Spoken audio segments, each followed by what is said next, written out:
में केसीआर ने संविधान को बदलने की बात कहती है और उसी केसीआर का समर्थन करने के लिए चंद्रशेखर आजाद से हाथ मिलाने के लिए पहुंचे यहाँ पर। अच्छा, बीजेपी के दलाल, लेकिन वो कोई गलत काम करे उनका समर्थन मैं नहीं कर सकता। सहारनपुर में हुई प्रेस कॉन्फ्रेंस में अखिलेश यादव ने भी चंद्रशेखर आजाद को छोटे नेता बता करके निंदा की थी। जो लोग छोटे मोटे कह रहे हैं ना, तो अखिलेश यादव, जहाँ एक अखिलेश यादव मान काशीराम जी के पार्क को जो कि जनेश्वर मिश्रा के नाम से बदल देते हैं, आज उसी के साथ में वो समर्थन के लिए पहुंचते हैं।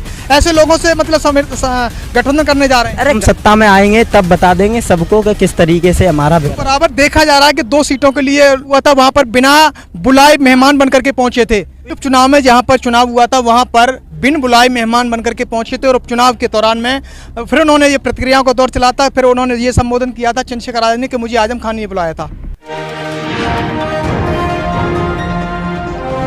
हमारे चीफ है चंद्रशेखर भाई, नई पार्टी बन रही है जो चंद्रशेखर भाई जी आज़ाद पार्टी, तो बहुत बढ़िया है, बन चुकी है जे। और जे आकाश आनंद है जे तो हमारी पार्टी के खिलाफ हो रहे हैं और उसमें क्या है, चंद्रशेखर भाई को नहीं जानते तो आम पब्लिक को क्या जानेंगे जे। इसलिए क्या कह रहे थे आप, क्या उम्र है आपकी? मेरी उम्र 19 के समथिंग में, और आप पार्टी से जुड़ गए, राजनीतिक दल से जुड़े हैं। आगामी शिक्षा का स्तर आपको देखना चाहिए था। क्या नाम है आपका, कहाँ से आए हुए?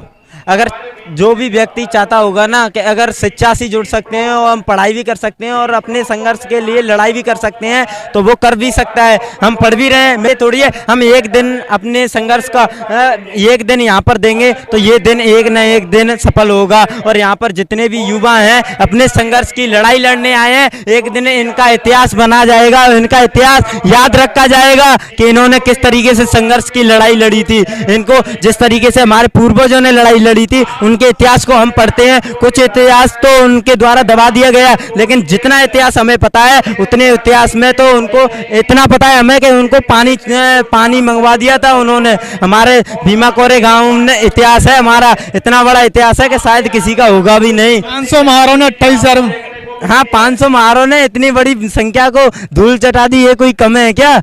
हम एक भीम सैनिक इतना बड़ा महान योद्धा है कि बोलने का भी तजुर्बा रखता है, शिक्षा का भी तजुर्बा रखता है और लड़ने का भी तजुर्बा रखता है और अपनी बातों को रखने का भी तजुर्बा रखता है। सब तरीके से तजुर्बा रखता है, अपनी महापुरुषों की बातों को रखने का तजुर्बा रखता है और बाबा साहब डॉक्टर भीमराव अंबेडकर के संविधान के दायरे में रहकर काम करना भी जानता है और ये काम कर भी रहा है और ये काम हमेशा चलता रहेगा। जिस तरीके से चंद्रशेखर आजाद भाई ग्राउंड लेवल से काम कर रहे हैं वो करेंगे और उनके साथ में समर्थन सभी लोग दे रहे हैं और हमेशा देते रहेंगे। मैं उनके समर्थन का तहे दिल से स्वागत करता हूं। और राजनीतिक स्तर पर चंद्रशेखर भाई अच्छे नेता हैं, एक बार उनको संसद में भेज करके देखिए। बहुत से लोग कहते हैं कि हमने ये कर दिया वो कर दिया, एक बार चंद्रशेखर आजाद भाई को संसद में भेज कर देखिए, फिर देखिए कितना विकास होता है। अगर जब विकास ना हो तो मैं खुद पार्टी छोड़ दूंगा। अगर जब विकास ना हो, जब वो चंद्रशेखर भाई पार्लियामेंट में जाए या संसद में जाए और वहां पर विकास ना करे, एक बार बनाइए तो सही उनकी सरकार,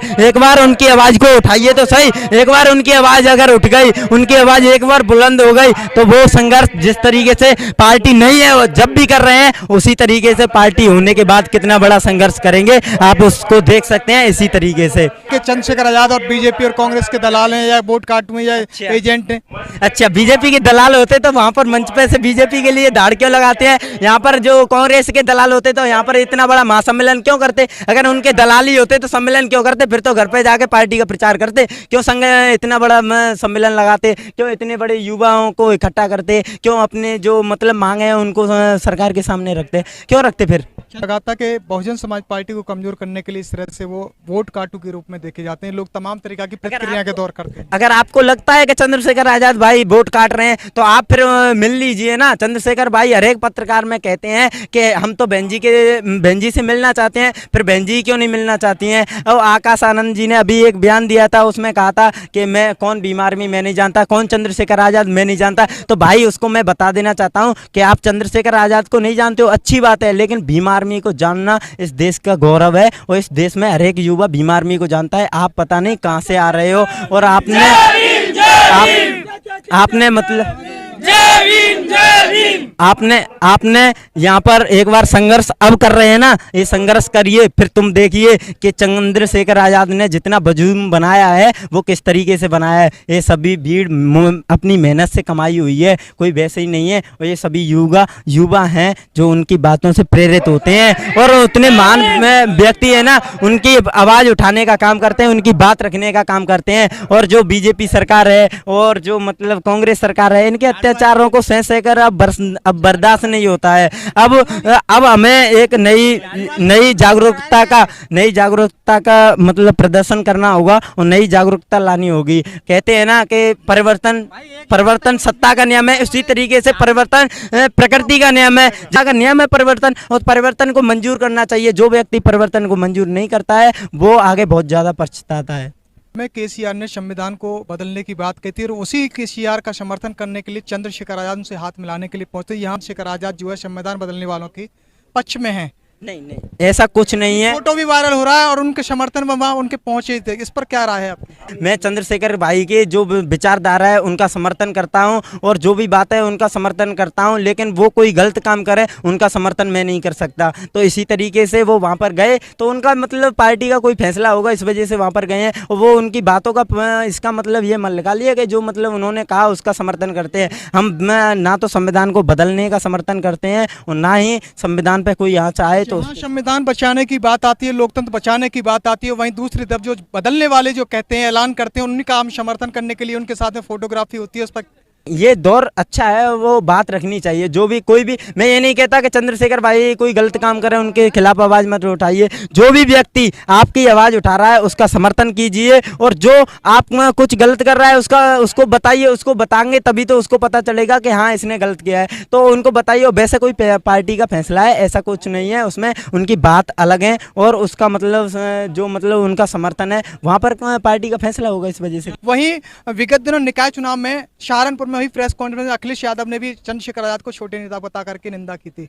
अब एक बात बता देना चाहता हूँ, जो लोग सुनिए, जो लोग छोटे मोटे कह रहे हैं ना, तो जब आज तुम फिर ये संगठन बना रहे हो, मतलब अपनी पार्टी का प्रचार कर रहे हो, तो क्यों कर रहे हो भाई? हम तो छोटे मोटे लोग हैं, हम तुम्हारा वोट देंगे, अब तुम पार्टी संसद में पहुंच जाओगे, आप नेता बन जाओगे, फिर बाद में हम पहुंचेंगे आपके पास समस्या लेके, तो आप तो फिर कहोगे यार ये छोटे मोटे लोग हैं, इनको हटाओ, ये कहाँ पर। अखिलेश की आती है। अखिलेश यादव ने तो निंदा की थी प्रेस कॉन्फ्रेंस के दौरान में चंद्रशेखर आजाद को। फिर चंद्रशेखर आजाद को आपने मतलब विरोध क्यों नहीं किया था? फिर आकाश आनंद का विरोध क्यों किया? नहीं, दोनों का किया था ना, दोनों का किया था। आप अखिलेश यादव, जहां एक अखिलेश यादव मान काशीराम जी के पार्क को जो कि जनेश्वर मिश्रा के नाम से बदल देते हैं, आज उसी के साथ में वो समर्थन के लिए पहुंचते हैं। ऐसे लोगों से मतलब गठबंधन करने जा रहे हैं। अरे गठबंधन जब अगर हम सत्ता में आएंगे तब बता देंगे सबको कि किस तरीके से हमारा विकास होगा। तो ऐसे लोगों के पक्ष में रहेंगे चंद्रशेखर आजाद? नहीं रहेंगे ना, नहीं रहेंगे। क्यों रहेंगे ऐसे लोगों के? अगर ऐसे लोगों के पक्ष में रहते तो फिर तो वो जो लोग उन पे आरोप लगाते हैं वो सत्य हो जाएंगे। ऐसे लोगों के पक्ष में क्यों रहेंगे चंद्रशेखर? तो बराबर देखा जा रहा है कि 2 सीटों के लिए एक बार जो बयान दिया था कि मेरा अब दोबारा क्या नाम अखिलेश जी से गठबंधन के लिए और ताल्लुकात खत्म हो गए, फिर वो दोबारा पहुंचे हैं।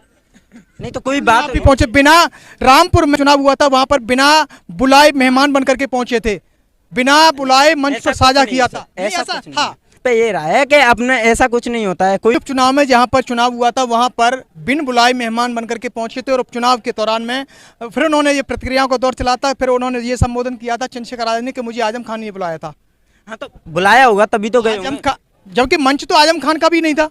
अरे होना या ना होना उससे क्या फर्क पड़ता है? आप मुझे बुलाओगे तो मैं आपके पास क्यों नहीं जाऊंगा ना। तो इसी तरीके से, और ये सभी मतलब राजनीति है, ये सभी इन लोगों की राजनीति है भाई। चंद्रशेखर आज़ाद के मतलब इतने संगठन को तोड़ने की राजनीति है और ये राजनीति चलती रहेगी इनकी जब तक हम सत्ता में नहीं आएंगे। और ये अपने मतलब उसको दबाने के लिए इस तरीके की मतलब अफवाहें उड़ाते हैं कि जिससे कि ये दब जाए, ये हम पे आवाज़ ना उठाए, आगे चल के हमारे जो अत्याचार हो रहे हैं उनको ये आगे बुलंद ना करे और उनके खिलाफ आवाज़ ना उठाए, जिससे कि हम अपनी मनमानी कर सकें। इस खबर को देखने के बाद क्या है आपकी राय? नीचे दिए गए कमेंट बॉक्स में दीजिए अपनी राय। ऐसी तमाम बड़ी खबरों को देखने के लिए जुड़े रहिए हमारे साथ। खबर अच्छी लगे तो लाइक कीजिए और शेयर कीजिए, और हाँ, चैनल को सब्सक्राइब कर घंटे वाली बटन को दबाना ना भूलिए। फिर आते हैं आपके बीच कुछ खास खबरों के साथ। तब तक के लिए नमस्कार, जय भीम।